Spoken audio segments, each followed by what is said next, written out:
healthcare. Honestly, the only thing that was a real positive for me as I looked down this was when he said no new taxes. And I'm sure you probably heard that from most folks, but yeah. I even have that. You can see on my cheat notes. I have that written and emphasized. And beyond that, I thought it was just pretty much a nice speech saying that we're in trouble, that he's inherited problems that have been problems for a while. It's going to take us a while to get out of those problems, and the governor hopes that the federal government is going to help us by giving us this $3-some billion windfall profit. Not windfall profit, but windfall supply of money that we're going to use in a one-time situation that I feel is really kind of scary, because it puts us in a situation then of maybe having to dig out a bigger hole when this is used to fill the hole right now. What's going to happen down the line?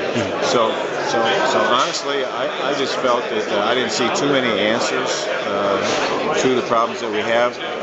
He always talks about jobs, and there is money supposedly in the stimulus packages that we have passed and that he wants to continue to pass that are going to be good for the state of Ohio.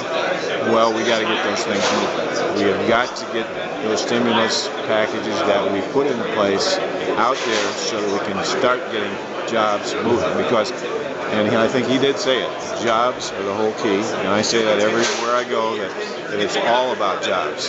Jobs are what fund the economy, what funds the educational side of things, that funds it all. And so I'm with him with the jobs. Let's get it going. Let's bring companies in. Let's do everything we can to limit regulations, to increase the stimulus that we can provide from the state government. So those are all good things, but they're all statements that have been made before and will continue to be made, I think, throughout this. The one thing that I am concerned about is that I wish I would have heard something new in terms of how we're going to stimulate those jobs. Because, up in Northwest Ohio, we have too many places where our people can go. They can go to Indiana, they can go to Michigan, and my folks are really nervous up there about the companies leaving and doing that. So we need to be friendly in every way. And that's the biggest thing, other than the education. Well, tell me about education. What do you think about what he said about education? Yeah, and that's what I've really been talking about a lot.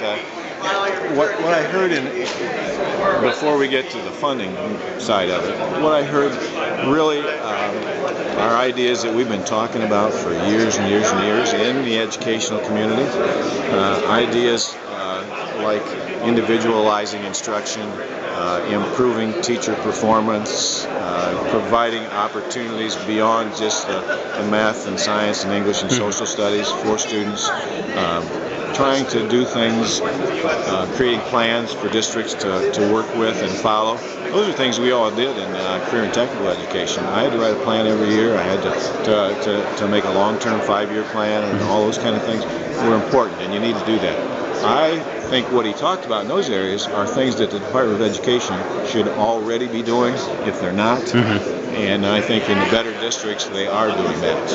So that's that part of it. The other part, in terms of the funding side of things, adding 20 days to the school is not necessarily going to improve education and instruction. And it's going to be a problem, because then we're going to have to be dealing with teachers' unions, and because every district has a contract, and if you're adding 20 more days, you got to pay for those 20 days somehow.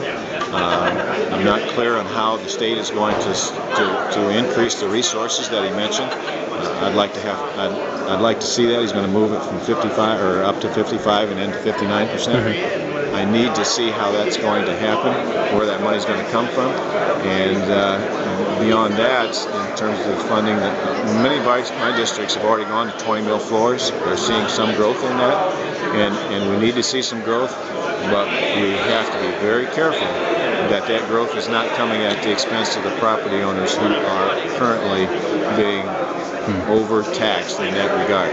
So I wasn't clear on how he is going to do that either, provide that full growth.